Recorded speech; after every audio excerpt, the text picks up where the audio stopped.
বাবা, শেষমেশ এক ধর্ষিতা মেয়ের সাথে তুমি আমার বিয়ে দিতে চাইছো? এই বিয়ে করতে আমি পারবো না। বিয়েবাড়িতে বরের কবুল বলার ঠিক আগ মুহূর্তেই এমন কথা শুনে সবাই চমকে যায়। কথাটা শোনা মাত্রই রফিক আহমেদ তার বড় ছেলের গালে টাচ করে একটা চড় মেরে দেন। ইতিমধ্যে অনেকে কানাঘুষা করা শুরুও করে দিয়েছে। একজন মহিলা তো বলেই উঠল, এই মেয়েকে তো সবাই ভালোই জানতাম। আহারে, বেচারির সাথে এমন কাজটা কে করেছে? আমার তো এসব ব্যাপারে কিছুই শুনলামই না।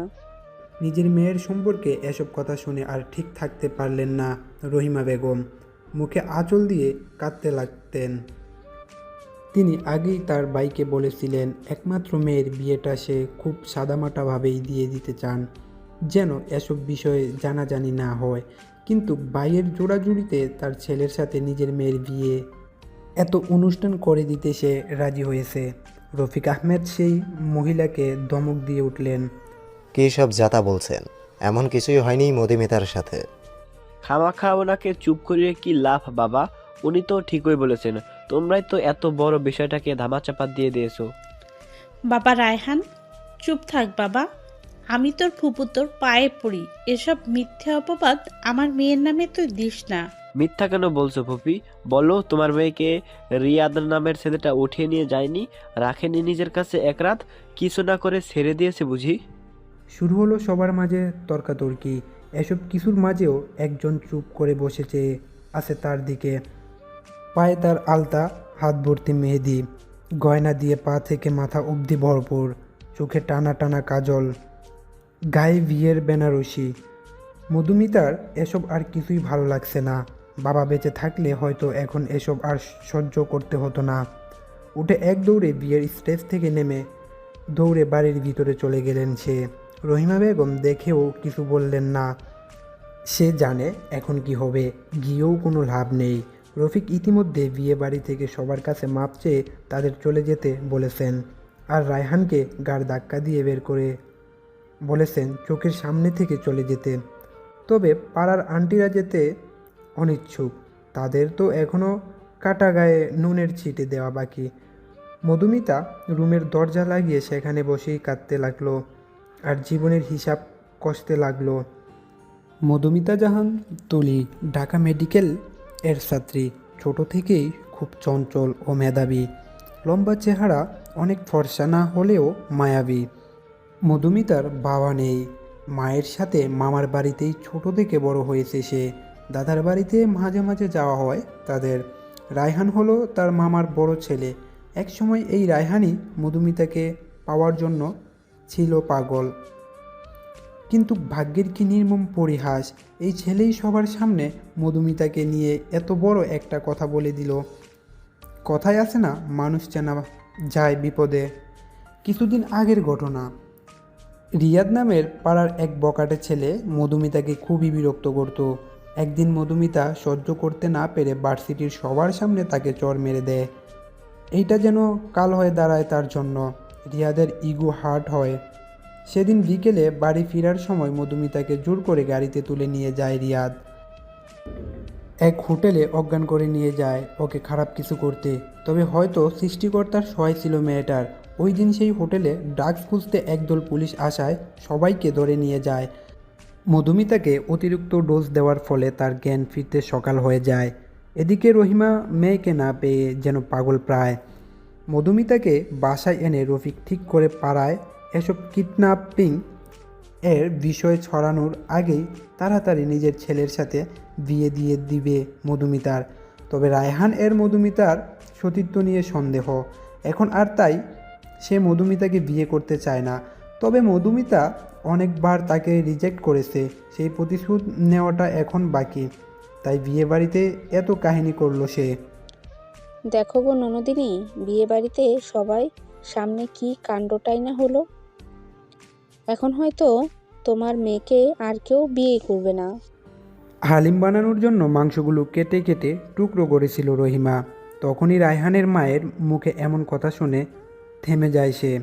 এসব কিছুর পিছে যে রায়হানের মায়েরও হাত আছে তা খুব ভালো করেই জানে রহিমা।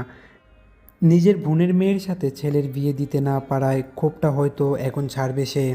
রহিমা আর তার মেয়েকে কখনোই সহ করতে পারতো না রায়হানের মা, তাই এই বাড়িতে থাকতেও চায়নি রহিমা। তবে ভাইয়ের জোড়াজুড়িতে বছরের বেশিরভাগ সময় এখানেই থাকতে হয় তার। মাঝে মাঝে শ্বশুরবাড়ি গিয়ে সবার সাথে দেখা করে আসে সে। শ্বশুরবাড়ি সবার সাথে তার সম্পর্ক যথেষ্ট ভালো, তবে সেখানেই থাকলে সে বারবার মৃত স্বামীর কথা মনে পড়ে। তাই তারাও রহিমাকে তেমন জোর করেনি সে বাসায় বেশিরভাগ থাকতেন। কিন্তু সে বাড়ির দরজাটা সবসময় খোলা এই মা মেয়ের জন্য। বিয়েতে অবশ্যই তারা কেউ আসেনি। এর একটা কারণ আছে, তারা কেউ রায়হানকে তেমন পছন্দ করতো না। তবে এসব ভাবার বা কারো কথায় কান দেওয়ার সময় নেই। ওদিকে মেয়েটা সারাদিন না খেয়ে আছে, তাই তো নিজের হাতে মধুমিতার পছন্দের হালিম বানাতে এসেছিল রহিমা। তাই নিজের কাজে আবার লেগে গেল। মধু, মা আমার, দরজাটা খোলো তো, দেখ তোর জন্য খাবার নিয়ে এসেছি। রহিমার কথায় হালকা নড়ে বসে মধুমিতা। জানালার দিকে তাকিয়ে দেখে বাইরে অন্ধকার, রাত হয়ে গিয়েছে বুঝি। সময় কখন কাটলো বুঝতেই পারেনি সে। এখনও তার গায়ে বিয়ের সাজ। আস্তে করে উঠে দরজাটা খুলল সে। মা। মা ডাকাটা শুনে যেন আত্মা কেঁপে উঠল রহিমার। কতটা যন্ত্রণা লুকিয়ে আছে এই ডাকাটার পিছনে। মেয়েটির চোখ মুখ ফুলে একাকার, কেঁদেছে হয়তো খুব। তবে রহিমাকে এখন ভেঙে পড়লে চলবে না, তাকে শক্ত থাকতে হবে। মেয়েকে জোর করে খাইয়ে দিতে লাগলো সে। মধুমিতাও না করতে পারলো না, পেটে যে একটা দানাও পড়েনি সকাল হতে।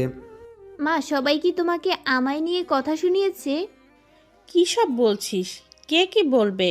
আর তোর মায়ের হাতে এত ফালতু সময় কোথায় বলতো? আমি এইখানে আর থাকতে চাই না মা। তুই চিন্তা করিস না মা, কারোর কোনো কথাই তোকে শুনতে দিব না আমি। কালকেই তো দাদু বাড়ি গিয়ে উঠবো আমরা, সেখানে সবাইকে সব জানিয়ে দিয়েছি। তোর বড় চাচা, ফুপু, তোর দাদি সবাই তোর জন্য অপেক্ষা করছে। আর মাম্মা? তাকেও অনেক কষ্টে রাজি করিয়েছি। এখন খেয়ে ঘুমিয়ে পড়তো চুপ করে। মধুমিতার মায়ের কোলে মাথা রেখে ঘুমিয়ে যায়, আর রহিমার হাত বোলাতে থাকে মেয়ের মাথায়।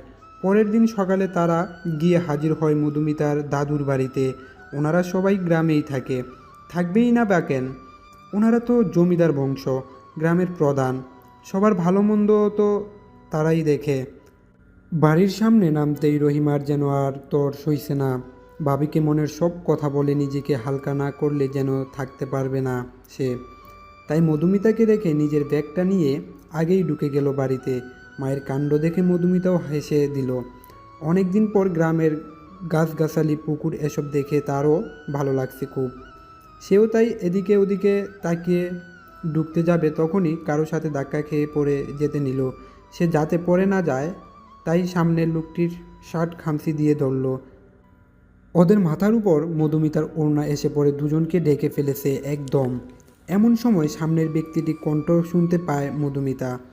এই স্টুপিড, কে তুমি? দেখে চলতে পারো না? আর আমার বাড়িতে চোরের মতো ঢুকছো কেন? বেশ কর্ক কণ্ঠে বলে উঠল সোহান।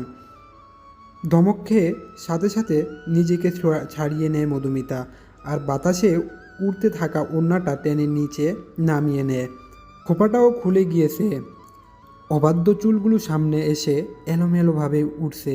এদিকে সোহান একটু আগে অজানা কোনো রমণীকে জড়িয়ে দিলেও এখন এক দৃষ্টিতে মুগ্ধ হয়ে তাকিয়ে আছে তার দিকে।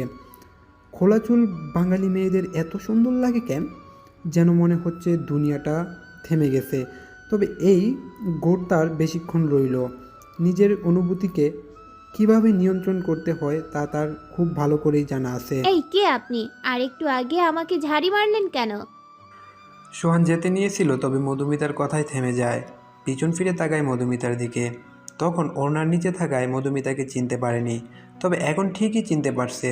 তবে মধুমিতায় হয়তো চিনতে পারেনি তাকে। চিনবেই কি করে? যে কয়বার এই বাসায় এসেছে সেই কয়বারই পড়াশোনার খাতিরে ঢাকায় ছিল সোহান। মহাপুরুষদের সুন্দরী নারীদের সাথে অযথা কথা বলাটা শোভা পায় না। এক কথা বলেই সোহান বাড়ির ভিতরে ঢুকে গেল। মধুমিতা হা করে তাকিয়ে আছে। ছেলেটার ইগো দেখিয়ে অপমান করলো নাকি সুন্দরী বলে সুনাম করলো কিছুই বুঝছে না সে। আর কিছু না ভেবেই সে বাসায় প্রবেশ করলো। আর জমিদার বাড়িতে হরেক রকমের খাবারের আয়োজন করা হয়েছে। মুরগির রোস্ট, পোলাও, গরুর গোশত থেকে শুরু করে খাসির মাংস কিংবা হরেক রকমের পায়েস, সেমাই, সব কিছু যেন ভরপুর রান্না হয়েছে। মনে হচ্ছে যেন বিয়েবাড়ির অনুষ্ঠান। মনে হবে নাই বা কেন, আজ কতদিন পর পুরো পরিবার একসাথে দুপুরের খাবার খাবে। মধুমিতার বড় চাচা সুহেল সরকার, তার 2 মেয়ে 1 ছেলে। বড় মেয়ে মুক্তা স্বামী নিয়ে দেশের বাইরে পাড়ি জমিয়েছে।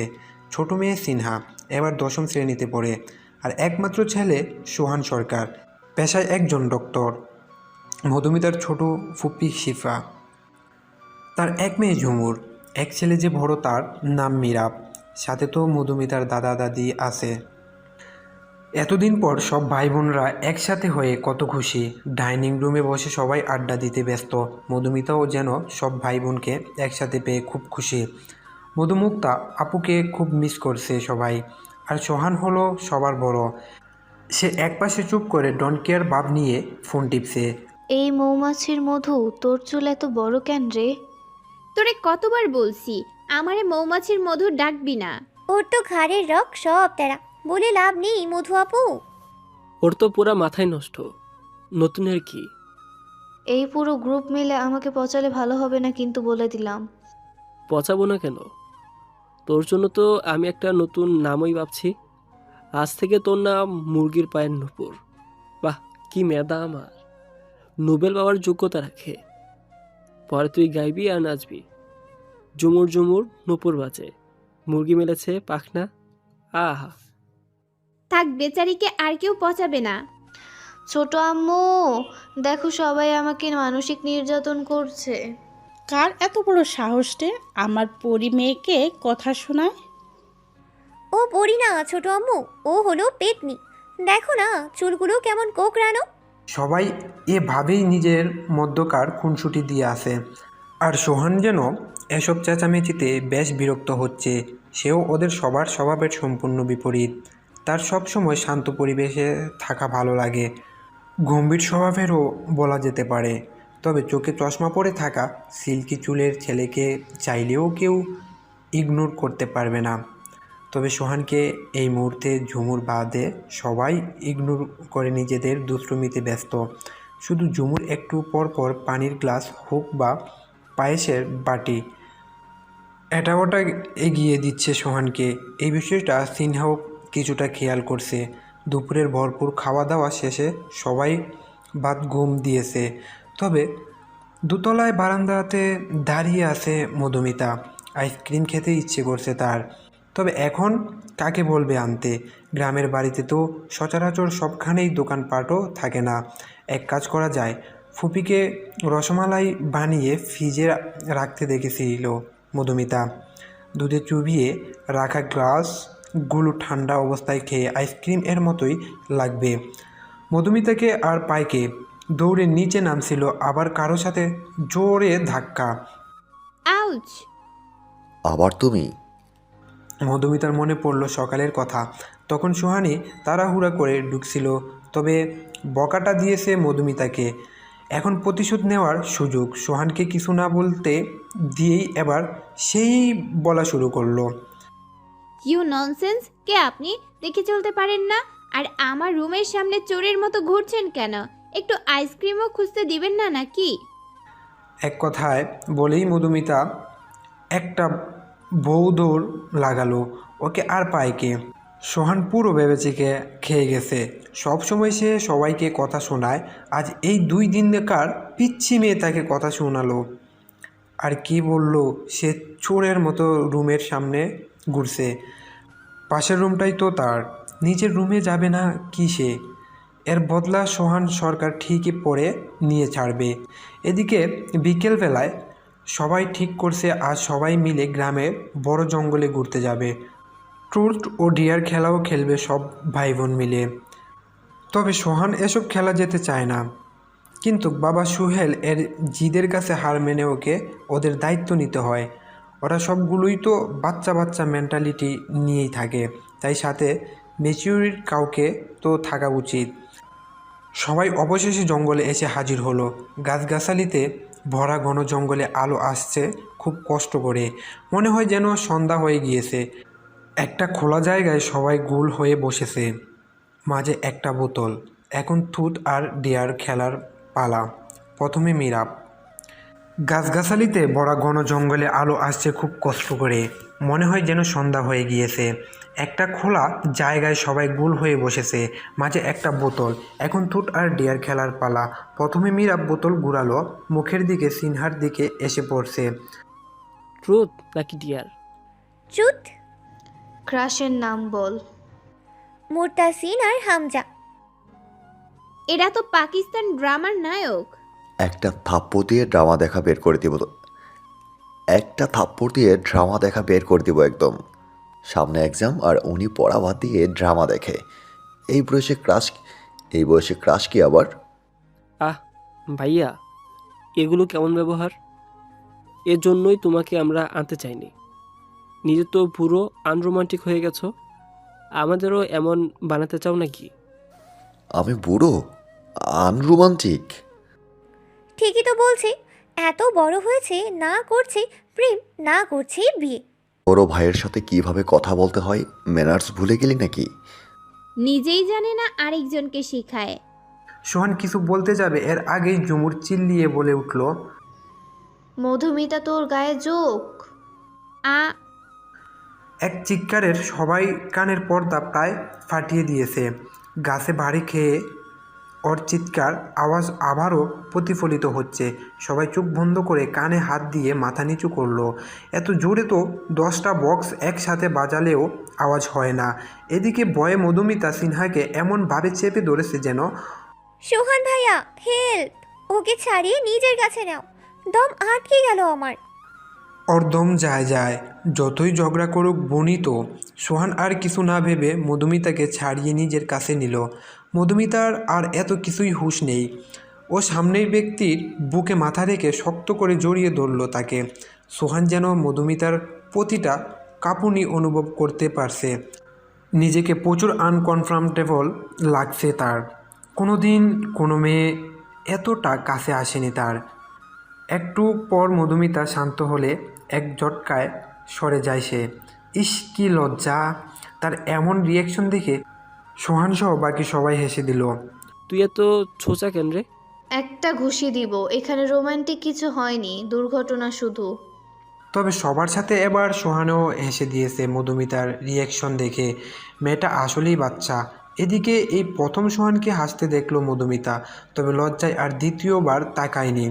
এদিকে একে তো সবাই এসেছে বিকেলের দিকে, এখন আবার প্রায় সন্ধ্যা হয়ে যাচ্ছে। সবাই তাই বাড়ির উদ্দেশ্যে রওনা হলো। মাঝপথে ব্রিজ পার হতে হয় একটা নদীর উপরে। ব্রিজের পরিবেশটা খুব সুন্দর। একটা বড় দোকানও আছে সেখানে। সোহান কি যেন ভেবে সবার জন্য আইসক্রিম কিনে নিয়ে এলো একটা করে। সবাই আইসক্রিম পেয়ে খুব খুশি। সন্ধ্যা শেষে রাত নামলো। আকাশের পূর্ণিমার চাঁদ। সবাই বাড়ির উঠোনে বসে গল্প করছে। এই রাত আবার কতদিন পর আসে কে জানে। কাল আবার মধুমিতা ঢাকার উদ্দেশ্যেও রওনা দিবে। হোস্টেলে উঠতে হবে। পড়াশোনায় এমনিতেই গাফলতি হয়েছে অনেক, তবে কারোই আলাদা হতে ইচ্ছে করছে না। না ভাইয়া, তার সম্ভব না। আপুর সমস্যা হলে সোহান ভাইয়া তো আছেই। সবাই সিনহার কথা শুনে চোখ বড় বড় করে ওর দিকে তাকায়। কি বলে এই মেয়ে? সোহানও ব্রু কুচকে তাকিয়ে আছে ওর দিকে। সিনহা বুঝতে পেরে কথাটা ঘুরিয়ে নেয়। না মানে সোহান ভাইয়াও তো ঢাকায় থাকে, তাই বললাম। হ্যাঁ তো আমি কারো দায়িত্বের বোঝা টানতে? তো আমি কি কাউকে বলেছি আমার বোঝা টানতে নাকি? আজব, কিছু মানুষ সবসময় বেশি বুঝে। ব্যাস হয়েছে। এই মৌমাছির মধু, তুই না খুব ভালো মেহেদি দিতে পারিস, দিয়ে দিবি আমাকে? এই যে নিয়ে এসেছি। দে। মধুমিতা এক এক করে সবাইকে মেহেদি দিয়ে দিচ্ছে। মীরাবের নাকি মেহেদি দিতে ইচ্ছে করছে, তাই মধুমিতা ওর হাতটা টেনে কোলে নিয়ে মেহেদি দিয়ে দিচ্ছে। তবে সোহানের কেন জানি বিষয়টা ভালো লাগেনি, তাই সে সেখান থেকে উঠে ঘরে চলে গেল। ভাবি আমার কথাটা একবার ভেবে দেখবেন কিন্তু। খুব বিনয়ের সাথে কথাটা বলল মরিয়ম বেগম। ভেবে তো দেখবই ভাবি, তবে আপনি তো সব জানেনই আমার বাচ্চা মেয়ের উপর দিয়ে গত কিছুদিন কি ঝড়টাই না গিয়েছে। তাই এসব ব্যাপারে আমি ওকে এখন কিছু বলতে চাই না। এখন কেন বলবেন? কিছুদিন যাক, তখন না হয় বুঝিয়ে বলবেন। ঘরের মেয়ে আমরা দূরে কেন দিব? ঘরের মেয়ে ঘরেই রেখে দিব। তাদের এসব কথার আড়ালে দাঁড়িয়ে দাঁড়িয়ে শুনছে সিনহা। এই একটা বাজে স্বভাব ওর, সবার কথায় শুধু আড়ি পাতা। তাদের দেখার আগেই আবার আস্তে করে সরে গেল সে। তার ছোট মাথায় যা বুঝার সে বুঝে গিয়েছে। পরের দিন সকালে আজ মধুমিতা ঢাকায় ফিরে যাবে। সব ব্যাগ গুছিয়ে বিদায় নিচ্ছে সবার থেকে। সোহানেরও আজ না চাইতেও ঢাকা ফিরতেও হচ্ছে। বাবার করা আদেশ, হোস্টেলে ঠিকভাবে মধুমিতাকে পৌঁছে দিয়ে তবেই নিজের ফ্ল্যাটে যেতে পারবে সোহান। তাই সে নিজের ব্যাগটা কাঁধে নিয়ে মুখ গুমরা করে দাঁড়িয়ে আছে। কিছুক্ষণ পর একটা অটো আসলো ওদের নিতে। এই অটো সোজা গিয়ে রেল স্টেশন গিয়ে থামবে। ট্রেনে করে ঢাকায় যাবে ওরা। মধুমিতা তো খুব খুশি, এই প্রথম ট্রেনে উঠবে সে। 90 দশকের কত প্রেমের গল্প আর উপন্যাস ট্রেনে হওয়া প্রেম সম্পর্কে শুনেছে, সেই হিসাব নেই। এখন কোনোভাবেই নিজেও তেমন কাউকে পেয়ে গেলেই হয়। ট্রেন চলছে তার নিজের গতিতে। মধুমিতা জানালার পাশের সিটে বসছে। পাশেই সোহান কিছুটা দূরত্ব বজায় রেখে বসছে। সামনে এক বয়স্ক দাম্পত্য বসে আছে। মধুমিতা জানালা দিয়ে তাকিয়ে বাইরের গতি দেখছে। কোন ফাঁকে যে চুলগুলো খুলে গিয়েছে খেয়াল নেই। সামনে পাল্লা দিয়ে উঠছে সেগুলো। সোহান কিছুটা বিরক্ত হয়েই বলে, তোমার কি কোনো হিজাব নেই? আছে কেন? বাইরে চলাফেরা করলে হিজাব পরবে, নয়তো চুলগুলো এমন টাইট করে বাঁধবে যেন প্রয়োজনে ছিঁড়ে না। আচ্ছা। সামনে বসে থাকা বয়স্ক দাম্পত্য ওদের কথা শুনে মুচকি মুচকি হাসছে। একজন বোরকা পরা, আরেকজন পাঞ্জাবি, মাথায় টুপি। দেখেছ গিন্নি, ঠিক আমাদের মতো এক সময় আমরাও এমন ছিলাম। মনে আছে কোথাও গেলে কিভাবে আমি তোমার কাপড় পরার বিষয়ে খেয়াল করতাম। তার বলতে, তা বাবা বিয়ে হয়েছে কতদিন হলো? তাদের কথা শুনে দুজনেই কিছুটা হতভম্ব হয়ে পড়ল। একে অপরের দিকে তাকালো। এই স্বামী স্ত্রী হয়তো তাদের কাপল ভাবছে। না না দাদি, আপনি ভুল ভাবছেন। ইনি আমার চাচাতো ভাই হয়, আমার স্বামী না। হ্যাঁ হ্যাঁ, আমরা অবিবাহিত। থাক থাক, আর বলতে হবে না। আমরা এখন বুড়ো হলে কি হয়েছে, একসময় জমিয়ে প্রেম করতাম। লুকিয়ে লুকিয়ে কত দেখা করেছি ট্রেনে।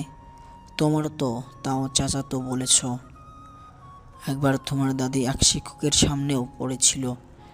সে দিনগুলোর কথা কি বলবো আর। চিঠিতে কত কথা হতো আমাদের, কখনো কখনো চিঠি আসতো, এত দেরি হতো যেন মন চাইতো গিয়ে জেনে আসি কি লিখেছে। দোয়া করি তোমরা যেন ভালোবাসার পূর্ণতা পাও। মধুমিতা কি করবে না বুঝে অসহায় দৃষ্টিতে সোহানের দিকে তাকালো।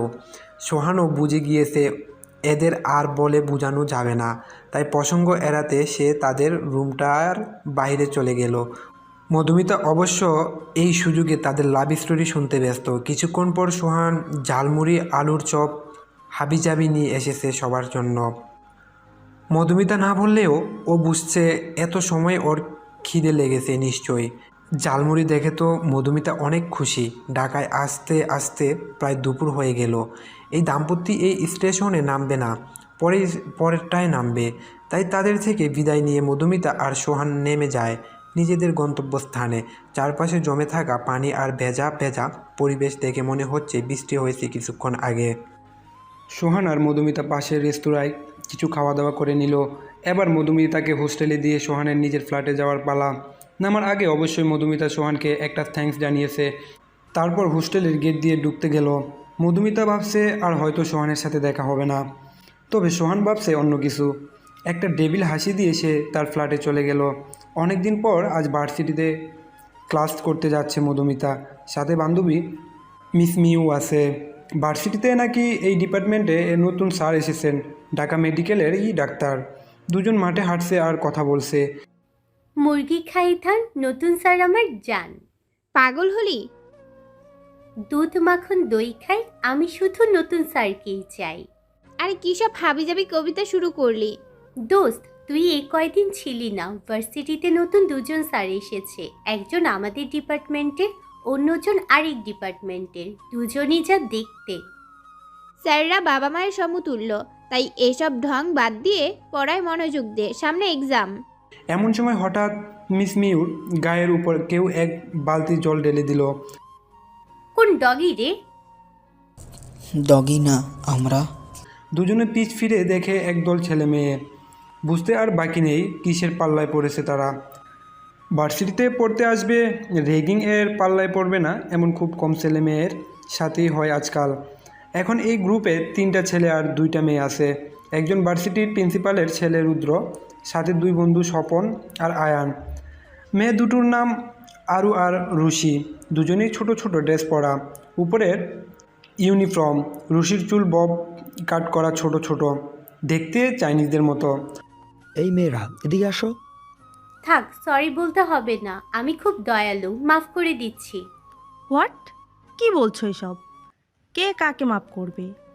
ও মা, আপনারা তো আমাকে সরি বলতেই ডাকলেন। ওই যে একটু আগে ভুলে পানি দিলেন।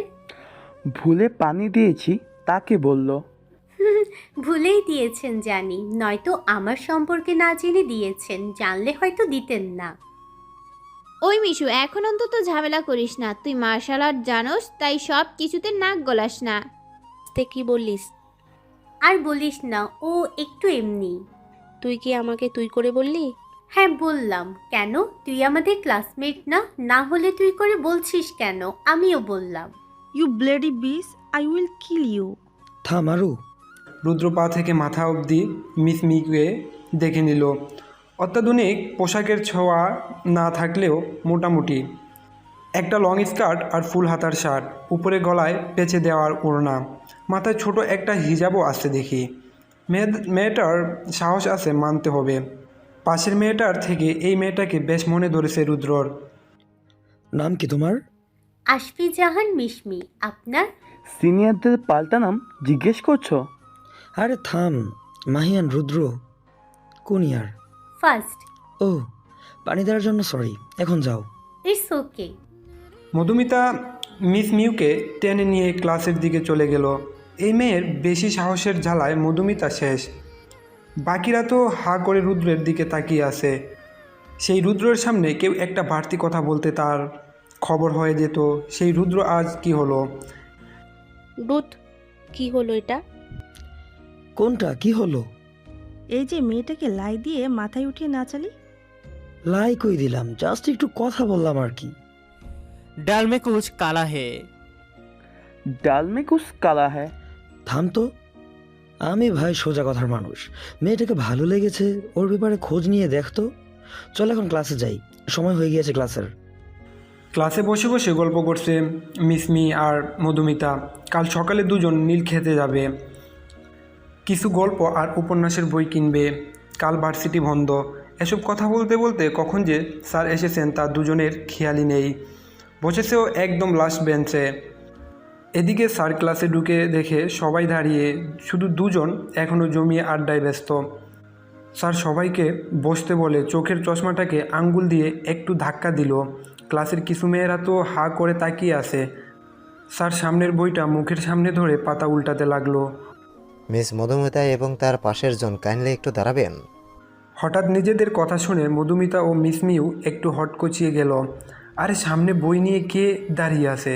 স্যার হয়তো কখন এলো। अब हम दोनों का क्या होगा ভাতিজি? চুপ কর। সরি স্যার, আর হবে না। আমরা আসলে খেয়াল করিনি যে আপনি এসেছেন। পুরো ক্লাসে ওদের কথা শুনে হেসে দিল। এই এক ধরনের ছাত্ররা সব ক্লাসেই থাকবে, কারণ ছাড়াই শুধু হাসবে আর দাঁড়িয়ে থাকা লোকদের বিবৃতকর পরিস্থিতিতে ফেলবে। এবার স্যার তার মুখের উপর থেকে বইটা সরালো। মধুমিতা তো অচমকা এই চেহারাটা দেখে চমকে গিয়েছে পুরো। সোহান ভাইয়া আপনি? বাহ, এক তো স্যার ঢোকার পরেও গল্প করলেন, এখন আবার স্যারকে ভাই বলে ডাকছেন। ন্যূনতম ম্যানার্স দেখি আপনার মাঝে নেই। এই আব্বুল, স্যারকে ভাই বললি কেন? তোর কাজিন নাকি কোনো? আরে এই তো আমার সোহান ভাইয়া, যেই খরুচের কথা বলছিলাম। খালি চিল্লায়। লড়ে লাগ গেই। Get out. কিন্তু I said get out. Manners শিখে তারপর ক্লাস করতে আসবেন। মধুমিতা তো ধমক খেয়ে পুরো কান্না করে দিবে এমন অবস্থা। মিসমি সব সালাম দিতে মধুমিতাকে টানতে টানতে নিয়ে গেল ক্লাসের বাইরে। কি রে, কষ্টে কেঁদে দিয়েছিস? এখন মজার মুডে নেই আমি। কুল বেবস, বড় বড় ভার্সিটিতে এমন ছোট ছোট ব্যাপার হয়েই থাকে। যাই বলিস, সোহান স্যার কিন্তু খুব হ্যান্ডসাম। কে হ্যান্ডসাম? হঠাৎ দুজনের মাঝে মাথা ঢুকিয়ে দিল রুদ্র। আপনি কাবাবে হাড্ডি হতে কোথা থেকে আসলেন? যাকে খুশি বলেছি, আপনার কি? আমারই তো সব কিছু না। কাল আমরা ফ্রেন্ডরা নীলক্ষেত যাব, ভাবলাম তোমরা তো নতুন, তোমাদেরও নিয়ে যাই। কিন্তু ভাইয়া, ক্লাসে তো সবাই নতুন, শুধু আমরা কেন? ঠিক বলেন, আমরা কেন? মানে সকালে পানি দিলাম না, তাই সরি হিসাবে এমনটা বললাম। মধুমিতা না বলতেই যাবে, কিন্তু মিসমি চিল্লিয়ে বলল, যাব। মিশু, আরে থাম তো, আমরা তো এমনিতেও কাল যেতে চেয়েছিলাম, তাদের সাথে গেলেই বা কি, কিন্তু আমার একটা শর্ত আছে। কি? ওকে ডান, আজ তা হয়ে গেলাম। রুদ্র যেতে দেরি মধুমিতার মিসমিকে কিল ঘুষি মারতে দেরি না। আরে আরে কি করছিস, থাম না। এসব কি মিশমি? রাগ করছিস কেন? কেউ আমার উপর ফিদা হয়ে বসে আছে, আমি একটু ফায়দা নিব না? আমিও বুঝেছি সে তোকে পছন্দ করে, তাই বলে তুই তার ফিলিংস নিয়ে মজা নিবি নাকি? আমি কখন বললাম আমি মজা নিচ্ছি? মানে? মিসমি কিছু না বলে রহস্যময় একটা হাসি দিয়ে বলল হোস্টেলে ফিরে যেতে। দুজনে তাই করলো। আজ আর ক্লাস করার মুড নেই। এদিকে ক্লাস শেষ করে বের হয়ে সোহান মধুমিতাকে খুঁজছে। মাঠের কোথাও তার রা নেই। একটু বেশি বলে ফেলছে হয়তো, তবে সোহান তো জাস্ট ওই দিন সিঁড়িতে মধুমিতা যা বলেছিল তার বদলাটা নিয়েছে। আচ্ছা, মেয়েটা আবার কান্না করে দেয়নি তো? করলে করুক, সোহানের কি। কিন্তু তবুও দূর, সোহানের আর কিছু বলা লাগছে না। মনের মাঝে যেন মনের বিরুদ্ধেই যুদ্ধ চলছে তার। পরের দিন সকালে পাখির কিচিরমিচির আওয়াজ। রুমের জানালার পাশে বসে আছে মধুমিতা। সারাদিনের ব্যবসা গরম আবহাওয়ার মাঝে এই সকালের সময়টা যেন একটু স্বস্তি দেয়। তবে গতকাল রাতে মায়ের সাথে ফোনে কথা বলার পর মনটা একটু খারাপ। মায়ের নাকি শরীরে তেমন একটা ভালো না। কিন্তু আসলেই তো সবে পরশু, আর এক সপ্তাহ পর ভার্সিটিতে কিছুদিনের জন্য বন্ধ আছে। তার আগেই যাওয়া হবে না হয়তো। একটা গোল্ডেন কালারের শাড়ি পরছেন মিসমি, মাথায় ম্যাচিং করা একটা হিজাব, কাঁধে ঝুলানো সাইড ব্যাগ। আর মধুমিতা তার সাধারণ গেট আপসেই আছে, একটা নর্মাল 3 পিস। দুজনেই সকাল সকাল সামনের বড় রাস্তার মোড়ে ওয়েট করছে রুদ্রর জন্য। নিজের কালো গাড়িটা নিয়ে রুদ্র হাজির। গাড়িতে উঠতে বলল, আমরা তো রিকশায় করে যাব বলেছিলাম। আজ একটু কষ্ট করে গরিবের গাড়িতেই না হয় গেলেন। আচ্ছা সমস্যা নেই, দরজাটা খুললেন, টান দিব কিভাবে? অতঃপর দুজনে গাড়িতে উঠে গন্তব্যস্থলে রওনা দিল। তবে কেউ একজন যে পাশের টঙে বসে বসে চা পান করছে আর তাদের দেখছে, এই জিনিসটা সবার অজানা। নীলক্ষেত, এখানে এক এরিয়াতে আগেও কয়েকবার এসেছে রুদ্র, তাই ঘুরিয়ে ঘুরিয়ে দেখাচ্ছে ওদের কোন দোকানে ভালো উপন্যাসের বই পাওয়া যায়, কোথায় দাম কত ইত্যাদি। মিসমি আর রুদ্র একসাথেই হাঁটছে আর কথা বলছে। মধুমিতা কিছুটা পিছনে। সিঙ্গেল ছেলে মেয়েদের এই একটাই যন্ত্রণা, কোনো কাপলের সাথে আসলেও সবার মাঝে থেকেও তারা অসহায় এতিমের মতো চলে। মধুমিতারও অবস্থাটা ব্যতিক্রম নয়। কিছুক্ষণ পর মধুমিতা একটা স্টাইলের সামনে থামলো। না না, বইয়ের দোকান না, বইয়ের দোকানের পাশে ছোট করে একটা কসমেটিক্সের দোকান। মধুমিতার এক মুঠো চুড়ি খুব পছন্দ হয়েছে। কাছে গিয়ে দাম জিজ্ঞেস করলো। 800 টাকা। মধুমিতা কোনো রকম জানটা নিয়ে সরে এসেছে। এক মুঠো চুড়ির এত দাম হতে হবে কেন? এখন চুড়ি কিনলে বই কেনার টাকার গরমিল হবে, তার চেয়েও ভালো বইয়ের দোকানেই যাই। মধুমিতা তাকিয়ে দেখে মিসমি অনেকটা রোদে চলে গিয়েছে। মধুমিতা তাই ওর কাছে না গিয়ে পাশের একটা দোকানে ঢুকে। নানান বই সারি সারিভাবে সাজানো, বসে পড়াও যাবে দেখছি। মধুমিতা হুমায়ুন স্যারের হিমু উপন্যাসটা কিনলো, সাথে ইলমা আপুর পদ্মমীর উপন্যাস, আরও কয়েকজন রাইটারের বই কিনে নিল। সবই রোমান্টিক জনরার। একটা শুধু হরর বই কিনতে হবে, তবে তেমন ভালো বই খুঁজে পাচ্ছে না। এমন সময় কেউ একজন ওর সামনে একটা বই খুলে ধরলো আর বলল, you can try this. Madhumita পাশ ফিরিয়ে তাকায়। চোখে কালো একটা সানগ্লাস পরা, মুখে চাপধারী, চুলগুলো কিছুটা বড় বড়। একটা নীল কোট পরিহিত যুবক দাঁড়িয়ে আছে পাশে। আগে কখনো এই ছেলেকে দেখছে বলে মনে পড়ছে না, তবে কণ্ঠটা কেমন চেনা চেনা লাগছে। হাই, আমি রাফসান। এই দোকানটা আমার, আর এরা সব আমার কর্মচারী। ও আই সি। বই প্রেমী মনে হচ্ছে, চাইলে এই বইটা ট্রাই করতে পারেন। ধন্যবাদ। মিস মধুমিতা, নামটা সুন্দর। আপনি আমার নাম জানলেন কি করে? আমার আশেপাশের সবার খুঁটিনাটি তথ্য আমার কাছে থাকে, আর আপনি তো special. Don't take it seriously. Fun করলাম। এই যে একটু আগে ক্যাশ মেমোর ওইখানে নাম লেখলেন, সেখান থেকে দেখলাম। ও, আমি তবে আসি। আমার বাইক আছে, চাইলে আপনার বাসায় ড্রপ করে দিতে পারি। নো থ্যাঙ্কস, আমার ফ্রেন্ডসরা আছে, আমি যেতে পারবো। মধুমিতা সেখান থেকে চটজলদি কেটে পড়ল। লোকটা অদ্ভুত। এদিকে মধুমিতার যাওয়ার দিকে রাফসান এক দৃষ্টিতে তাকিয়ে আছে, ঠোঁটের কোণে রহস্যময় হাসি। It's time for revenge baby. আমি যেটা চাই আমি ঠিক সেটা পেয়েই যাই, নয়তো আদায় করে নেই। রুদ্র এক হাতে 3টা শপিং ব্যাগ, আরেক হাতে 4টা। বেচারা আর হাঁটতে পারছে না। মিসমি দাঁড়িয়ে দাঁড়িয়ে চকলেট জুস খাচ্ছে। মধুমিতা দূর থেকে ওদের দেখে কাছে এলো। দেখে রুদ্র বেচারা ঘেমে শেষ, চোখে পানি টলটল করছে। মনে হয় ফকির বানিয়ে দিয়েছে ওকে। কিরে, এসব কি? ওই একটু শপিং করলাম আর কি। বললাম কেনাকাটা করতে ইচ্ছে হচ্ছে, রুদ্র বলল করো, বিল আমি দিব, তাই আর কি। বই কিনতে এসে কি কি কিনলি? বেশি কিছু না, 2টা 3 পিস, একটা শাড়ি, 3 ডজন চুড়ি, 1 বক্স মেকআপ কিট, 2টা টায়রা, 2 জোড়া জুতা। ও তার সাথে হালিমও নিলাম, তোর তো পছন্দ। হোস্টেলে গিয়ে খাবো, আর আমি তো হাবিজাবি খেয়েইছি। আর বই? বই তো কেনা এখনো বাকি। আচ্ছা আজ থাক, আরেকদিন বই কিনবো। রুদ্র, আরেকদিন আসবে আমার সাথে? মানে শরীরটা খারাপ লাগছে, কাল হয়তো পারবো না। কালকের কথা কখন বললাম? 1 সপ্তাহ পর ভার্সিটি বন্ধ, তখন না হয়। থাম তো। আচ্ছা ভাইয়া চলেন, আর কিছু কিনতে হবে না। সারা রাস্তা আর রুদ্র একটা কথাও বলেনি, অথচ আসার সময় সে কি গল্প। মিসমিও বুঝছে ডোজটা বেশি হয়ে গেছে, এত নিতে পারবে না ও। হোস্টেলের সামনে আসতেই মধুমিতা আগে ভাগে গাড়ি থেকে নেমে চলে যায়। মিসমি নামতে গিয়েও থেমে যায়। কিছু বলবে? আজ একটু পরীক্ষা করে নিলাম, আপনার ধৈর্য কেমন, সারা জীবন পারবেন নাকি? মানে? সব কথা বলতে হয় না, কিছু বুঝে নিতে হয়। মিসমি গাড়ি থেকে নেমে চলে গেল। রুদ্র এক পলকে তাকিয়ে রইল তার দিকে। তবে কি রুদ্র যা ভাবছে মেয়েটা তাই বুঝলো? দেখতে দেখতে প্রায় 1 সপ্তাহ কেটে গিয়েছে। সোহানের সাথে মধুমিতা ওই দিনের পর থেকে আর একটাও কথা বলেনি।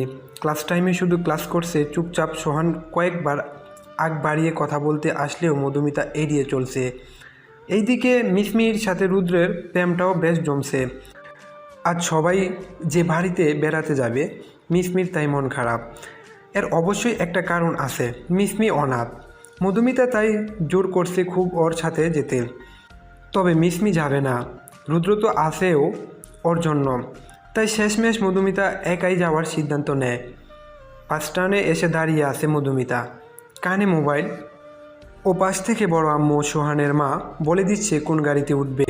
মধুমিতা আবার রাস্তাঘাট তেমন চিনে না। আসার সময় তো ট্রেনে করে এসেছিল সোহানের সাথে। সোহানের মায়ের কথা মতো একটা বাসে উঠে পড়ল সে। 3 নম্বর সারিতে এক পাশে 2টো সিট ফাঁকা, ওখানে জানালার পাশে সিটটায় বসলো সে।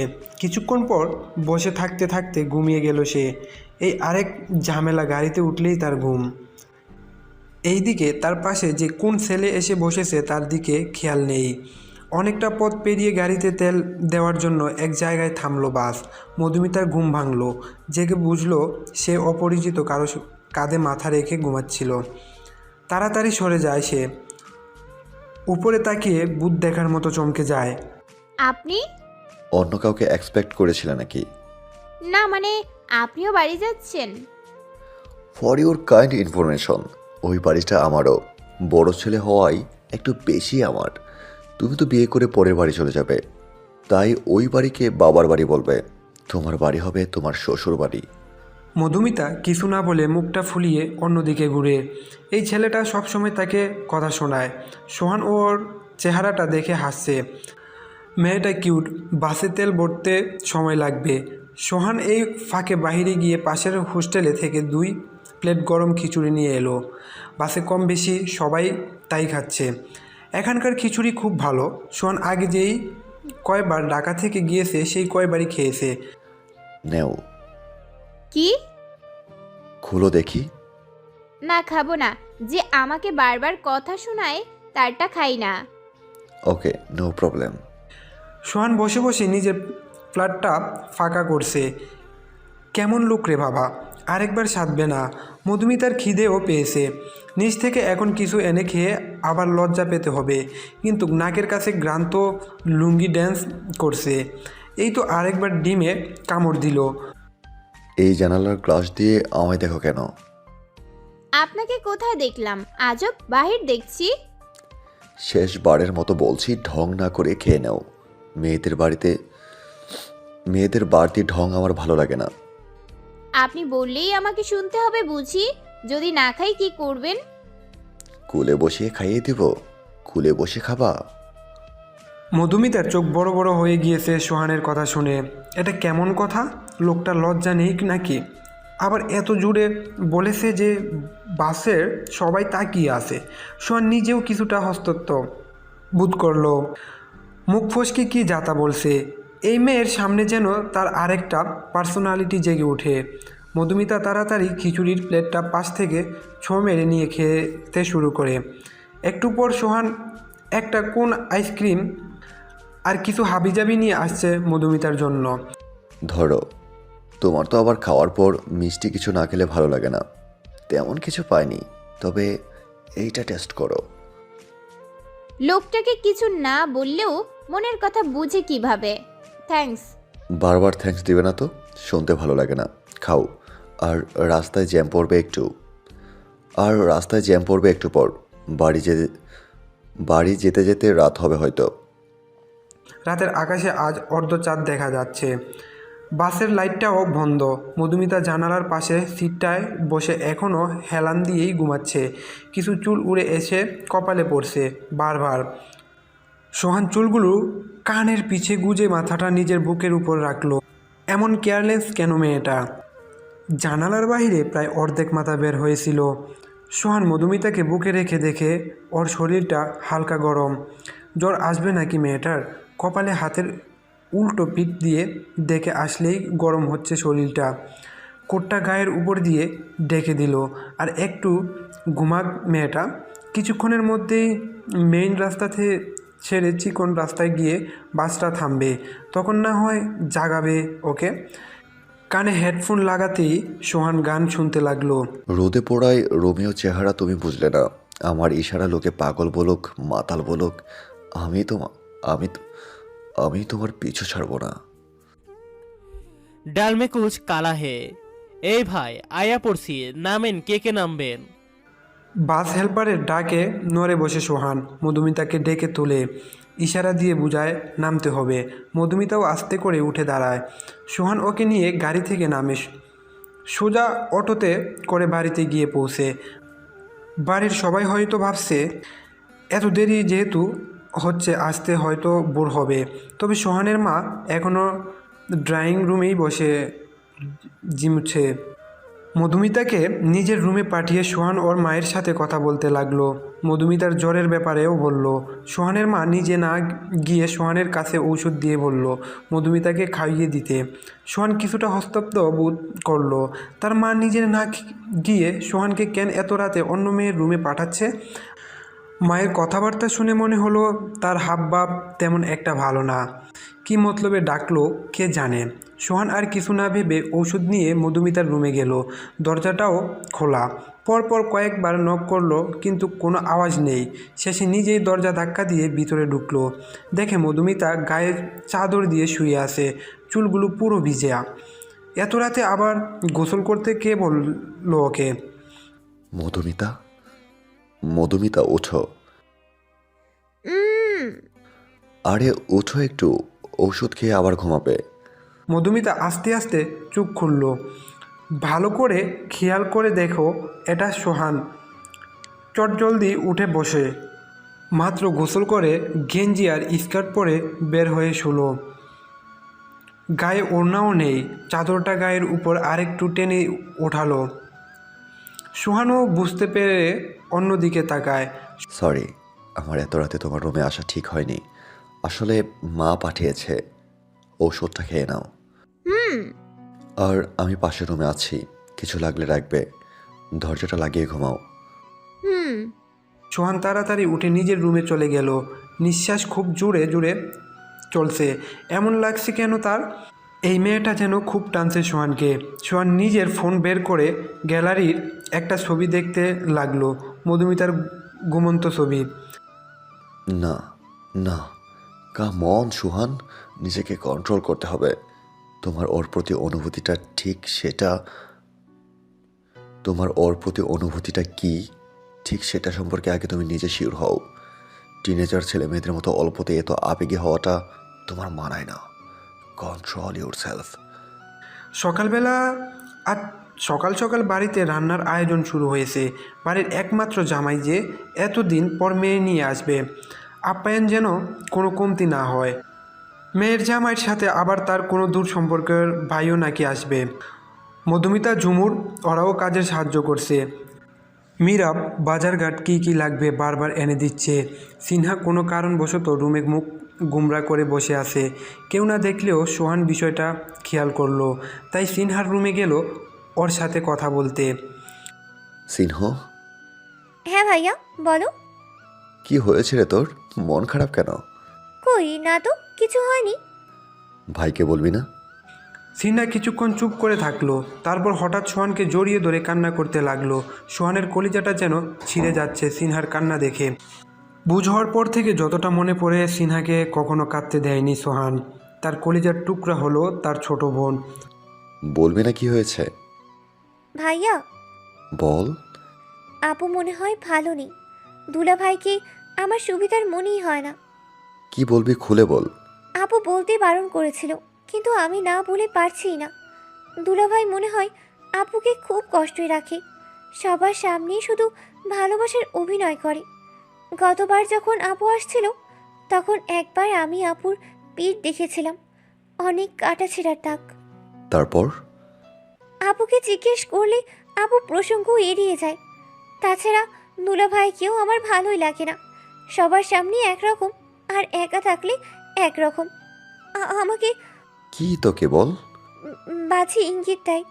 সোহান আর কিছু বলছে না। রাগে তার রগগুলো যেন ছিঁড়ে যাচ্ছে। তবে রাগের বসে প্রমাণ ছাড়া কিছু করা যাবে না। আর এসবের সত্যতা কতটুকু তাও বের করতে হবে। সোহান সিনহাকে শান্ত করে বলল, আর কিছু হলে বা জানালে সাথে সাথে যেন সোহানকে জানায়। খাবার টেবিলে নানান আইটেমের খাবার সাজানো। বাড়ির সব পুরুষেরা খেতে বসেছে। মহিলারা এক এক করে খাবার এগিয়ে দিচ্ছে। পাশের সোফায় বসে গল্প করছে মধুমিতা আর ঝুমুর। মুক্তার স্বামী ফারহাদের সাথে একটা ছেলেও আসছে। মধুমিতা তাকে চেনে, ওই যে বাইরের দোকানে রাফসান নামের ছেলেটা। তবে চিনেও না চেনার ভঙ্গিতে আছে মধুমিতা। বিষয়টা বেশ রাগাচ্ছে রাফসানকে। মুক্তার স্বামীকে উদ্দেশ্য করে, আরেকটু গরুর মাংস দেই। এত খেতে তো পারবো না, তবু যেহেতু দিতে চাচ্ছেন দেন। সবাই খাওয়া বাদ দিয়ে মীরাবের দিকে তাকালো। কি বলছে এইসব? ফারহাদের তো গলায় গরুর লাথি খাওয়ার অবস্থা। সোহান বুঝলো মীরাব কেন এসব বলছে। মুচকি মুচকি হাসছে সে। মীরাবকে আগেই সব বলে দিয়েছে সোহান। ফরহাদকে বাস দিতে মীরাবকে টিমে নেওয়া দরকার। আরে সবাই আমার দিকে তাকিয়ে আছো কেন? আমি তো ফোনে কথা বলছিলাম, এই যে কানে ব্লুটুথ। আর বলবেন না জামাইবাবু, আমার এক ফ্রেন্ড এত ছেঁচড়া, খাবারের কথা শুনে নাকি তার আসতে ইচ্ছে করছে। সবাই আবার খাওয়ায় মনোযোগ দিল। সোহান ইশারা দিয়ে বোঝাচ্ছে দ্বিতীয় ডোজ দিতে হবে এবার। এদিকে সবার খাওয়া শেষ। সবাই উঠলেও ফরহাদ দিব্যি খেয়ে খাচ্ছে। ফরহাদ খাওয়া শেষে দই মুখে দিবে, ঠিক তখনই মুখে। জীবনে কি চোখে দেখোস নাই লুব্বা? সবার শেষ হলেও ওনার শেষ হয় না। আমাকে বললে শালা বাবু? আরে না না। ও না বললেও ফরহাদ ঠিক বুঝছে মীরাবের কথাগুলো তাকেই বলছে। তার আর খাওয়া হবে না। রাগে সে উঠে যায়, তবে মুক্তাকে ইশারা দিয়ে বলে রুমে আসতে, কিন্তু জুমুরের সাথে থাকায় মুক্তা আর যেতে পারে না। আজ সারাদিন ওর সাথেই গল্প করতে হবে মুক্তাকে। এদিকে বিকেলবেলা পিছনের পুকুরটার পাশে একা একা বসে আছে মধুমিতা, কানে হেডফোন দিয়ে গান শুনছে আর গুনগুন করে গাইছে। অনেক দিন পর মুক্তা আপুর সাথে কথা বলে ভালো লাগলো। তবে ঝুমুর বারবার মুক্তা আপুর সাথে একা কি জানি বলতে চাচ্ছিল। বুঝতে পারে মধুমিতা নিজেই উঠে আসে। এমন সময় মধুমিতার মনে হলো পিছনে কেউ আছে। পিছ ফেরে কাউকে হঠাৎ দেখে চমকে পড়ে যেতে নিল। সামনের ব্যক্তি ওকে ধরে ফেলল। রিল্যাক্স, আপনি একা একা বসে আছেন যে? এমনিতে কেউ বসে থাকে বুঝি? কাউকে মনে করছেন হয়তো, পুরানো কোনো ক্ষতও তো মনে করতে পারেন। এই কথা শুনে মধুমিতা হঠাৎ রিয়াদের কথা মনে পড়ল। সেই দিন একটুর জন্য বেঁচে গিয়েছিল সে। কি বাজে অভিজ্ঞতা। আমি আসলে খেয়াল করিনি, আপনি দূরে যান একটু। হলেও বাকি আসে যায়, পাস্ট ইজ পাস্ট, রাইট? কথা বলতে বলতে রাফসান যে কখন মধুমিতার অনেকটা কাছে চলে এসেছে মধুমিতা খেয়ালই করেনি। তার তো রিয়াদের কথা মনে পড়ছে। শুনেছিল রিয়াদের নাকি পলিটিশিয়ান লোকদের সাথে হাত আছে। সারা পেয়ে গেছে নিশ্চয়, আবার কোনো গন্ডগোল করবে না তো? But what about your past, mister আফসান? আরে সোহান, আপনার সাথে তো পরিচিত হওয়া হলো না। আপনি তো অন্য লোকের প্রতি ইন্টারেস্ট বেশি দেখাচ্ছেন, তাই হয়তো আমায় চোখে দেখেননি। কথা বলতে বলতে সোহান ওদের কাছে চলে আসলো। মধুমিতা কিছু না বলে ঘরে চলে যায়। সোহান রাফসানের ঠিক সামনে এসে দাঁড়ায়। তা আমাকেও একটু বলেন আপনার অতীত নিয়ে। মানে? টিয়ে বুঝি না ভাই। আপনি আমাদের গেস্ট। আশা করি গেস্টের মতো থাকবেন। বাড়ির মেয়েদের সাথে বেশি ভাব জমাতে আসবেন না। বাড়ির বড় ছেলে হিসাবে ভদ্র বাসায় জানিয়ে দিলাম। রাফসান তাড়াতাড়ি কেটে পড়ে। সোহানের সন্দেহ ঠিক। এই ফারহাদ আর রাফসানকে একদম বিশ্বাস করা যাবে না। দুজনের মতলব ভালো না। আর এর আগে তো ফরহাদ কখনো এসে রাফসানের কথা কিছু বলেনি। এবার কোথা থেকে নিয়ে আসলো ওকে? সোহানের তো এবার একটু খোঁজ নিয়ে দেখতে হবে এই ছেলের সম্পর্কে। মধুমিতার প্রতি ইন্টারেস্ট বেশি দেখাচ্ছে। মধুমিতা ঘরে বসে ফোন টিপছে। হঠাৎ ঝড়ের বেগে একদম রাগী লুকে রুমে ঢুকে সোহান। ঢুকেই এক টানে মধুমিতাকে দাঁড় করিয়ে ফেলে। মধুমিতা তাল সামলাতে না পেরে সোহানের উপরেই পড়ে যায়। এত শখ ছেলেদের সাথে গল্প করার? রাফসান এত কাছে কেন গিয়েছিল তোমার? কেন? আমি কাছে আসলে শুধু দোষ, তাই না? এই রাফসান সম্পর্কে জানো কি তুমি? কিছু জানো তুমি? জানো ওকে? মধুমিতা ভয়ে কিছু বলতেও পারছে না। হাতে প্রচুর ব্যথা পাচ্ছে। চুড়িগুলো ভেঙে একদম হাতে ঢুকে গেছে ওর। সোহানের এত দিকে খেয়াল নেই। সে যখন জানতে পেরেছে রাফসানই রিত, তার আর মাথা ঠিক নেই। হ্যাঁ, রাফসান আর অন্য কেউ না, বরং রিয়াদ নিজে। ফেস বদলিয়ে মোটা অঙ্কের টাকা ফরহাদকে দিয়ে এখানে এসেছে সে। কি হলো? Answer me. মধুমিতার হঠাৎ কান্না দেখে সোহানের হুঁশ ফিরে। সাথে সাথে ওর হাতে ছেড়ে দূরে সরে যায়। মধুমিতা এক হাতটাকে অন্য হাত দিয়ে ধরে ডুকরে কেঁদে যাচ্ছে। সোহান দেখে হাতে চুড়ি ভেঙে কিছুটা রক্ত। Oh shit, I am so sorry. আমি আসলে খেয়াল করিনি একটু। এদিকে এসো। মধুমিতা আরও পিছনে সরে যায়। সোহানের এত রাগী চেহারা এর আগে কখনো দেখেনি মধুমিতা। আসো বলছি। মধুমিতা ভয়ে আবার আরও দূরে চলে যায়। সোহানও বুঝছে একে বলে আর লাভ নেই। নিজেই ড্রয়ার থেকে ফার্স্ট এইড বক্সটা বের করে ওর কাছে গিয়ে হাতটা ব্যান্ডেজ করে দেয়। সরি, রাগটা কন্ট্রোল করতে পারিনি, ফরগিভ মি। সোহান আর কিছু না বলে রুমে থেকে বেরিয়ে যায়। বাহ, কি সুন্দর নিজে ব্যথা দিয়ে নিজেই মলম লাগিয়ে গেল। নিজের প্রপার্টি মনে করে নাকি মধুমিতা ওর বিয়ে করা বউ? রাগের ব্যথায় দাঁড়িয়ে দাঁড়িয়ে এসব ভাবছে মধুমিতা। সারা বাড়িতে আর কি কোনো রুম ছিল না? ঘুরে ফিরে সোহানের রুমের পাশেরটাই দিতে হলো ওকে। সবই পোড়া কপাল। এদিকে আপু আমি আর পারছি না। একথা বলেই ঝুমুর আজুড়ে কাঁদতে লাগলো। মুক্তা কি বলে সান্ত্বনা দিবে বুঝতে পারছে না। শুধু এইটুকুই জানে যা হচ্ছে হয়তো ভালো হচ্ছে না। সে সোহানকে জানে, ও যথেষ্ট ম্যাচিউর একটা ছেলে।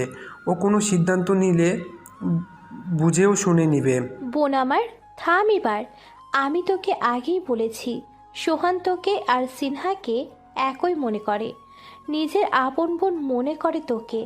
তুই কেন এখনো ওকে ভালোবেসে কষ্ট পাচ্ছিস? কেন বাসবো না আপু? মধুমিতাকে তো সোহান ভাই বোন ভাবে না, তাহলে আমাকে কেন বোন ভাববে? মধুমিতার প্রতি তো তার খুব টান। তোর হয়তো কোনো ভুল হচ্ছে। কোনো ভুল হচ্ছে না আপু। আমি রাত হোক বা বিকেল যখন তখন সোহানকে মধুমিতার রুমে যেতে দেখি। সোহান নয় তো পুরুষ মানুষ, কিন্তু মধুমিতা ও কি বারণ করতে পারে না সোহানকে? নাকি ওর চরিত্রেই দোষ?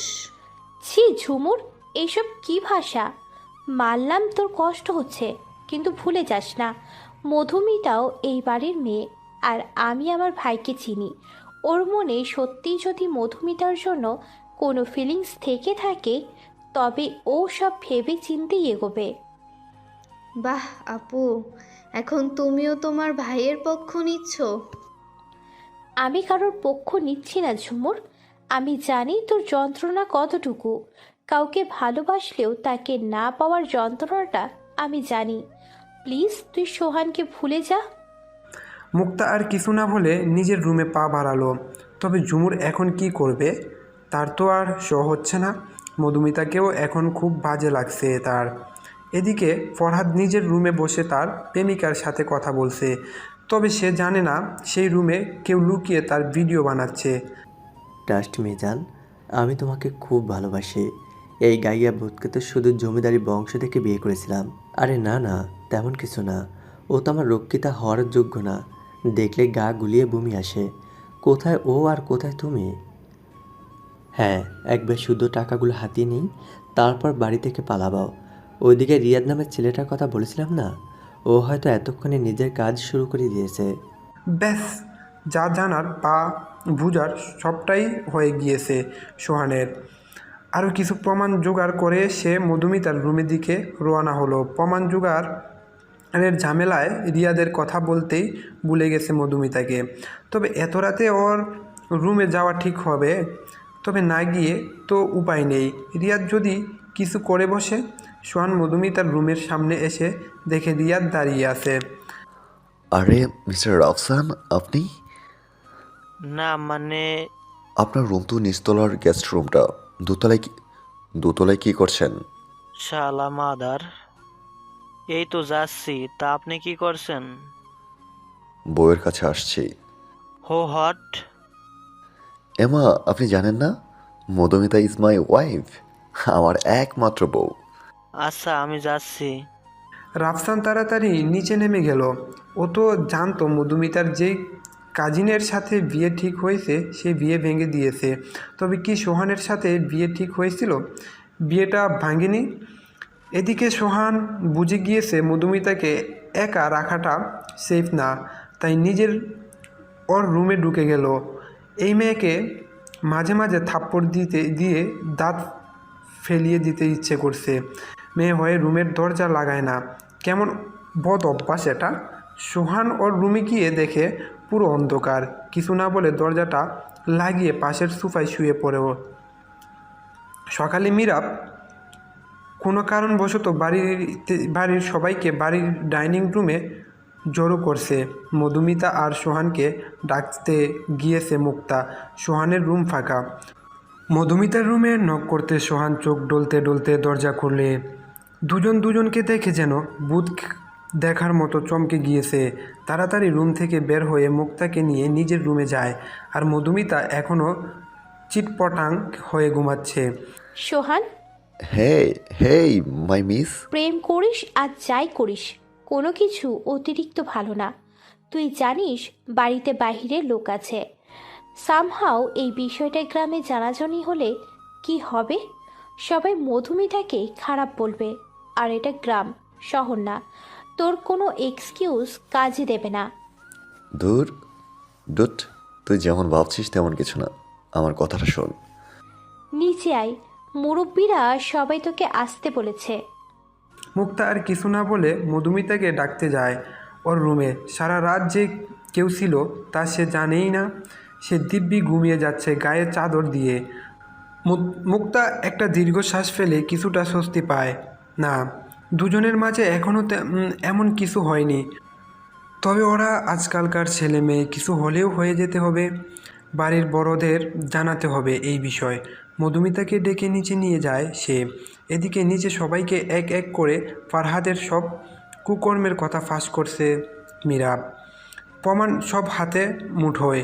সাথে সাথে মরিয়ম বেগম অসুস্থ হয়ে পড়েছেন। জানোয়ারদের চোখের সামনে থেকে সারা আমি আর নিতে পারছি না। মা, সামলাও নিজেকে। কিছুক্ষণ পর পুলিশ এসে ওদের ধরে নিয়ে যায়।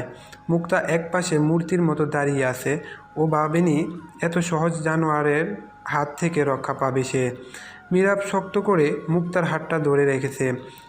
এসব অশান্তির মাঝেও মীরাবের হাতটা ধরে যেন মুক্তা কিছুটা শান্তি পায়, ডুব দেয় অতীতের স্মৃতিতে। কলেজ লাইফের সেই প্রেম। একসময় খুব ভালোবাসতো মীরাব মুক্তাকে। মুক্তা যে বাসত না এমন নয়, তবে ওই যে পরিবার, কেউ বলতে সাহস পায়নি কাউকে। তবে আজ এতদিন পর মীরাবের করা প্রতিটা প্রার্থনা যেন আল্লাহ পূরণ করেছে। মন থেকে কাউকে এতটা চাইলে হয়তো উপরওয়ালাও তাকে দিয়ে দেয়। অতপর দিন শেষে সন্ধ্যার আকাশটায় আজ আলো ফুটছে। রাত হলেও চারদিকে আলো হবেই না বা কেন? পূর্ণিমার রাত যে, বাড়িতে একটু টু শব্দ হচ্ছে না। সবার উপর দিয়ে যে দখলটা গিয়েছে, পুরো শান্ত পরিবেশ। হালকা বাতাসও বইছে চারদিকটায়। বারান্দায় দাঁড়িয়ে আছে মধুমিতা। খোলা চুলগুলো দুলছে। বারান্দায় থাকা ডিম ক্যাচারটাও দুলে দুলে হালকা আওয়াজ করছে, অনেকটা পিয়ানো বাজানোর মতো।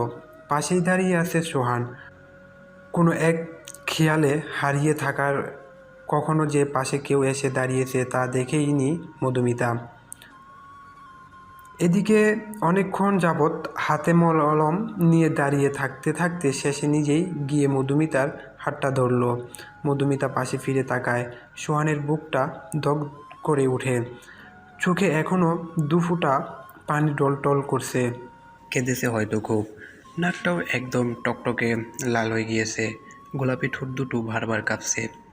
সোহান সাথে সাথে চোখ সরিয়ে নেয়। আর তাকানো যাবে না, নয়তো এই নেশাকে আর আটকানো যাবে না। নিশ্চয়ই একটা অঘটন ঘটিয়ে ফেলবে সোহান আজ রাত। নীরবতা ভেঙে সোহান বলতে লাগলো, মলম নিয়ে এসেছিলাম, রেখে যাচ্ছি, মনে করে লাগিয়ে নিও, আর কাঁদবে না একটু। এই বলে যেই না সোহান যেতে নিবে, মধুমিতা ওর হাতটা ধরে ফেললো শক্ত করে। এই প্রথম মধুমিতা নিচ থেকে সোহানকে আটকালো। সোহান আবারও ওর দিকে তাকিয়ে চোখ সরিয়ে নেয়। কি বলবে তাড়াতাড়ি বলো, তারা আছে আমার যেতে। কি বলবে তাড়াতাড়ি বলো, তারা আছে আমার, যেতে হবে। থেকে গেলে হয় না? খুব একা লাগছে। সব খারাপ শুধু আমার সাথেই হয় কেন? মায়েরও আজ মন ভালো নেই। কার কাছে গিয়ে কাঁদবো আমি? একটু থেকে যান না প্লিজ। কিন্তু মধুমিতা আর কিছু না বলে হঠাৎ সোহানকে শক্ত করে জড়িয়ে ধরে। কেন জানি এই মানুষটার প্রতি এক প্রকার অন্ধবিশ্বাস জমে গেছে মধুমিতার মনে। সোহানের বুকে যেন মাথা রেখে তার সব দুঃখ শেষ। এইদিকে সোহান কি করবে বুঝছে না। না পারছে নিজেকে এই মেয়ের থেকে দূরে সরাতে, না পারছে পুরোপুরি নিজের করে নিতে। আর মধুমিতাও আজ কোনটা ভুল কোনটা সঠিক বোঝার অবস্থা নেই। মধুমিতা, এখন একটু ঘুমাও, ভালো লাগবে। যা বলার সকালে বলো। আমি এখন তোমার সাথে এভাবে থাকতে পারবো না। আমার সাথে থাকেন। বাচ্চাদের মতো আবদার করো না প্লিজ। তোমার অবস্থা এখন ভালো না। একটা আবদার পূরণ করা যায় না বুঝি? না, যায় না। সোহান নিজেকে মধুমিতার থেকে ছাড়িয়ে চলে যেতে নেয়। কী যেন ভেবে আবার ফিরে এসে মধুমিতার কপালে একটা ভালোবাসার পরশ এঁকে দেয়। এরপর নিজের রুমে চলে যায়। আর এক মুহূর্ত থাকা যাবে না এই মেয়ের সামনে। মধুমিতাও আস্তে করে খাটে শুয়ে পড়ে। মা আসবো? আয় মা, জিজ্ঞেস করার কি আছে, কিছু বলবি? সোহান আর মধুমিতার ব্যাপারে কিছু বলবো। জানি কি বলবি, আমি খেয়াল করেছি সব। ওরা আজকালকার ছেলে মেয়ে, যদি কিছু... সোহানের প্রতি আমার বিশ্বাস আছে, ও এমন কিছু করবে না। কিন্তু মা, কাল তোর মামা আসবে বুঝলি? এর মাঝে মামা আসলো কোত্থেকে? আসেনি, আসবে। কাল মধুমিতা আর সোহানের বিয়ে। কি এত তাড়াতাড়ি? আর ওদিকেও তো বলা হয়নি। ওরা একে অপরকে পছন্দ করে। রহিমা মধুমিতাকে কালকেই মানিয়ে নেবে। আর সোহান তো পুরোই পাগল, এখন বললে ও এখনই রাজি। হঠাৎ এমন সিদ্ধান্তের কারণ? সন্তানের ভালোবাসার পথে কাঁটা দিয়ে নিজের মতো জোর করে অন্যজনের সাথে ঘর বাঁধিয়ে দিয়েছিলাম। তার ফল যে খুব তেতো হয়েছে। আর কাউকে কষ্ট দিতে চাই না। মুক্তা দেখলো তার মায়ের চোখে পানি। ঠিকই তো, এসবের জন্য কিছুটা হলেও তার মা দায়ী। তার মা তার আর মীরাবের ব্যাপারটা জানতো, তবে সমবয়সী হওয়ার ব্যাপারটা তিনি মানতে চাননি। জোর করে বড়লোক ছেলের সাথে বিয়ে দিয়ে দিয়েছেন। তার শাস্তি হয়তো পুরো পরিবার পাচ্ছে। সেই ভুলটা হয়তো দ্বিতীয়বার করতে চান না মরিয়ম বেগম। তোর আর মীরাবের ব্যাপারটাও সবাইকে জানিয়ে দিস। সবাই খুশি বই কি কষ্ট পাবে না। তা দেখা যাবে। মুক্তা একটা দীর্ঘশ্বাস ফেলে নিজের রুমের দিকে রওনা হলো। ওইদিকে বাড়ির বাকিরা আগে থেকেই সোহান আর মধুমিতার বিয়ে দিতে চাওয়ার ব্যাপারটা জানে। কারো কোনো আপত্তি নেই, শুধু একজন দূর আকাশে তাকে চোখের জল ফেলছে। নিজের ভাগ্যের প্রতি দয়া হচ্ছে ঝুমুরের, তবে অভিযোগ নেই কোনো। হয়তো এটাই ভাগ্যে ছিল। সবটা এবার হাসি মুখে মেনে নেবে সে। পরের দিন সকালে মধুমিতা ঘুম থেকে উঠে দেখলো বাড়িটাকে আজ অন্যরকম লাগছে। কিছু পাড়া প্রতিবেশী আত্মীয় স্বজন এসেছে। মধুমিতাকে নিয়ে ওর মা রুমে আসে। সোহান আর মধুমিতার বিয়ের ব্যাপারে সবটা জানায় ওকে। আমার এই বিয়েতে আপত্তি নেই, কিন্তু মা জানোই তো গতবার কি হয়েছিল। নিজের পায়ে দাঁড়াতে চাই আমি। তাই তো সাদামাটাভাবে বিয়েটা দিতে চাচ্ছি। আর বিয়ে উপলক্ষে ভাবছি অনাথ আশ্রমের বাচ্চাদের খাইয়ে দিব। আগে বলো তো, সোহানাকে তোর কেমন মনে হয়? একজন ব্যক্তিত্ববান পুরুষ, যার মনে হয়তো আমার প্রতি সমুদ্র সমান প্রেম আছে। তোর কি মনে হয় এমন ছেলে এমন কিছু করবে যাতে তোর মত নেই? তুই নিশ্চিত থাক, সোহান রাহানের মতো না। ওর নামটা না উঠালেও পারতে। জীবনে দুই ধরনের পুরুষ দেখলাম, এক রিয়াদ রায়হানের মতো, আর এক সোহান মীরাবদের মতো। রাহানের অবস্থা ভালো নেই, পাপের সাজা পৃথিবীতেই পাচ্ছে। মানে? তোর মামির বোনের মেয়ের সাথে বিয়ে হয়েছিল, কিন্তু মেয়েটার নাকি চরিত্র ভালো না, অন্য কার বাচ্চা পেটে নিয়েছে। ওদের কথা বাদ, এই লাল শাড়িটা পরে আয় তো, একটু পর মুক্তা ও এসে সাজিয়ে দিয়ে যাবে তোকে। রহিমা চলে গেল। মধুমিতা শাড়িটা পরে তৈরি হয়ে নিল। এটা তো সত্যিই নিজের অজান্তে সে সোহানকে ভালোবাসে। এমন প্রেমিক পুরুষকে না করাটা নিছক বোকামি। একটু পর মুক্তা ওরা এসে হালকা করে সাজিয়ে গেল মধুমিতাকে। এদিকে সোহানও একটা সাদা পাঞ্জাবি পরে তৈরি হয়েছে। ধার্মিক রীতিতেই তাদের বিয়েটা সম্পূর্ণ হয়। এক হাত লম্বা ঘুমটা দিয়ে হেলান দিয়ে বসে আছে মধুমিতা। ওইদিকে মীরা, সিনহা ওরা তো সোহানের কাছ থেকে মোটা অঙ্কের টাকা নিয়ে তবেই ছাড়ছেন ওকে। সোহান এর আগেও কতবার এই রুমে এসেছে, তবে এইবারেরটা স্পেশাল। রুমে এসে দেখে তার বউ ঘুমটা দিয়ে বসে আছে। কি করবে বুঝছে না বেচারা। কাছে গিয়ে দেখে মধুমিতা ঘুমিয়ে গিয়েছে। আজকের রাতেও ঘুমকে ছাড়লে না। মধুমিতা তখনও পুরো ঘুম দেয়নি। সোহানের আসতে বলা কথায় সে নড়ে উঠে। পাশে সোহানকে দেখে এক লাফে খাট থেকে নেমে পা ধরে সালাম করে নেয়। আরে আরে, পাগল হলে নাকি? কি করো? না মানে বড় আম্মু বলছিল করতে, তাই। এসব করতে হবে না। আর বড় আম্মু না, আজ থেকে আম্মুকে শুধু আম্মু বলেই রাখবে। আর আমরা কি অপরিচিত নাকি যে বাংলা সিনেমার নায়িকাদের মতো এত বড় ঘোমটা দিয়ে রাখছো? এখন কি আমাকে বাংলা সিনেমার নায়কদের মতো সোফায় ঘুমাতে হবে? মধুমিতা কি বলবে বুঝছে না। এই ছেলে সবসময় তাকে কথার জালে পেঁচিয়ে দেয়। সোহান বুঝে মুচকে একটা হাসি দিয়ে মধুমিতাকে কোলে তুলে নিয়ে খাটে শুইয়ে দেয়। আকাঙ্ক্ষিক এমন কিছু হওয়াতে ও স্ট্যাচু হয়ে গিয়েছে। এখন কি বাংলা সিনেমার মতো শুধু কথাই বলবো নাকি হলিউড সিনেমার মতো কিছু করব? মধুমিতার লজ্জায় আর কিছু বলছে না। এই ছেলে এমন ঠোঁটকাটা কেন? কোনো কথা মুখে ভাজে না। সোহান নেশা ভরা চোখে কতক্ষণ মধুমিতার দিকে তাকিয়ে থাকে। মধু, হুম। তোমার মাঝে হারানোর অনুমতি দিবা? মধুমিতা কিছু না লাজুক মুখে চোখ বন্ধ করে আছে আর শক্ত করে সোহানের পিঠটা ধরে আছে। সোহানও বুঝলো মধুমিতার না নেই। আর তারপর জেনে কি করবেন? আমি বাবা সিঙ্গেল, কাপলদের বাসর ঘর উকি দিই না। আপনারাও যান, টাটা।